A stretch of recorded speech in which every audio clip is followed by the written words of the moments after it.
Hello again, everyone, and welcome to another edition of Pat's Chat. I'm Steve Colby, and it's great to have you here. We're brought to you by OrthoVirginia, and it's a real pleasure to be joined today by George Mason sophomore Annabelle Eastman of the cross country and track and field teams. Annabelle, how are you today? I'm great, thank you. Thanks for joining us today. Normally, cross country and track and field have different seasons, but this year has been a little bit different. How has it been training for both at the same time?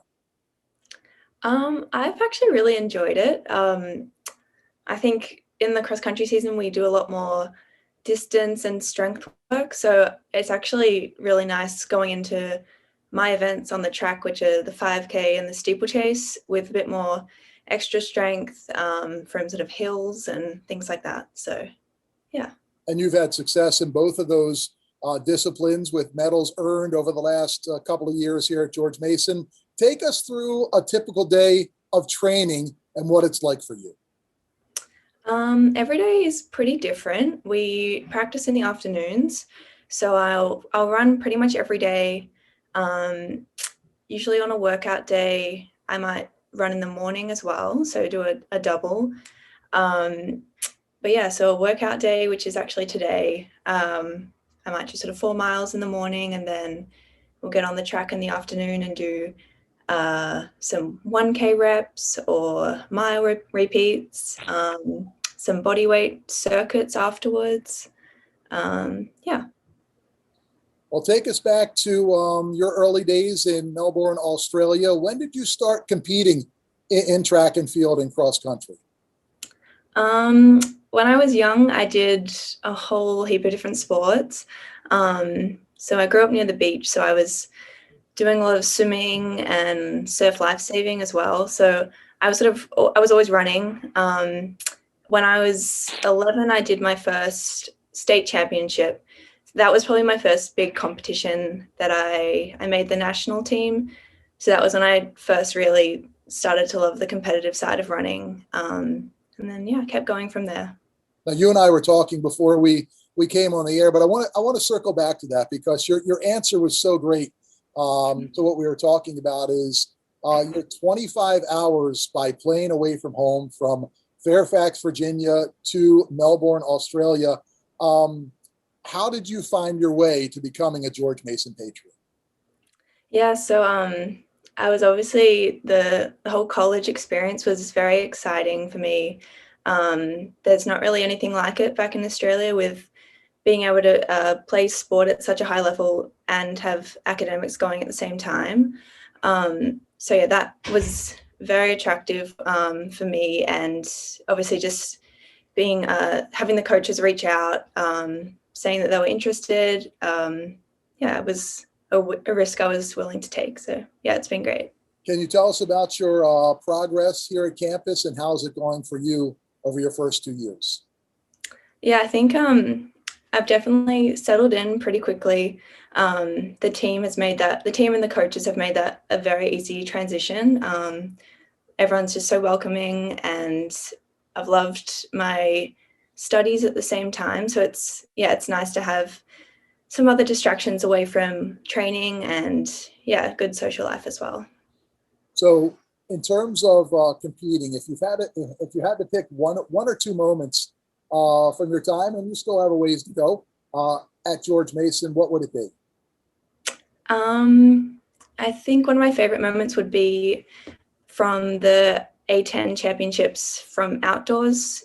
The last time we had an outdoor season in 2019. So when the men's and women's team, we both got the title. So that was a really exciting team experience, and we could all celebrate together. And then obviously last weekend, being able to race at the national championships was pretty amazing.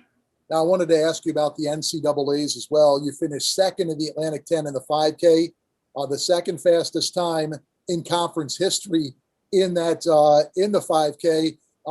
Did you know you were on a record pace as you're going along in that event, or did you find out after you had crossed the finish line? Yeah, I actually had no idea that had happened. So I actually found out afterwards. The previous record holder was Bethany, who was here, and I think I beat her time by 0.1 of a second or something. But yeah, to have finished second in that race and still being the second fastest all time was an exciting thing to hear. Yeah. To get in that large bid to the NCAA championships, tell us what you felt like when you got the call and you knew you were going, and what was that experience like for you? Yeah, I was pretty shocked. I think I hadn't put too much pressure on it. I didn't want to get my hopes up. Obviously, it's a very different year the way they selected it all. Um, I think in our sport, usually we're used to crossing the finish line and you sort of know your results straight away. So that was different to sort of hear an announcement of something that had happened a few days prior. But yeah, it was very exciting. So let's do some rapid fire here with you if you're ready to go. Are you ready? Mm-hmm. Yeah. So it's the day of a meet. How are you getting yourself ready? Always listening to some music. Some coffee is always good. And I have a bit of a lucky hairstyle that I always have to prepare myself with. I go with the lucky hairstyle myself. How about songs? What song is your favorite one to play before you get into competition, and who's your favorite artist? I usually go with anything Rihanna. She's always my go-to pre-race pump up music. Have you had a chance to attend a lot of different events at George Mason? And if you have, what are some of your favorite things that you've done so far here on campus? Yeah, obviously there hasn't been a whole lot of on-campus events recently, but yeah, my first few semesters, I loved some of the basketball games. The pep band there, that was always really cool. Mason Day, when we had that in 2019, that was fun. Yeah. A lot of different things happen in every sport. Has there ever been a time when you've been in a competition, whether it be on the track or in cross country, where you've looked up and you've gone, I can't believe that just happened? Yeah, I think my race at the NCAA's was probably one of those moments when I crossed the finish line, and obviously seeing it was a pretty grueling day for a lot of people out on that course, but that was definitely one of the coolest experiences racing, and yeah, it was amazing to be there. Throughout the seasons, you get very close to your teammates, especially during normal times where there's a lot of travel and hotel stays, with the entire team. But who's that one person on the team that you really have to watch out for when it comes to practical jokes or pranks? I would have to say Alexis Anderson. She's always getting up to mischief. Back in the locker room when we were still having access to that. Yeah, she's always pulling some pranks. Well, let's go back and talk about some of your time, as a youngster growing up in Australia. I know you talked about, being at the beach and swimming a lot. What else did you do in your free time back at home? Yeah, so I'd definitely spend a lot of my time during the summer at the beach. Um, when I was home throughout the pandemic last year, we actually got a new puppy, so I was spending a lot of time walking him, taking him to the beach. So that's something I'll look forward to going home to. Yeah. Now, everyone now wants me to ask, what kind of puppy did you get? We got a border collie, so he's little black and white.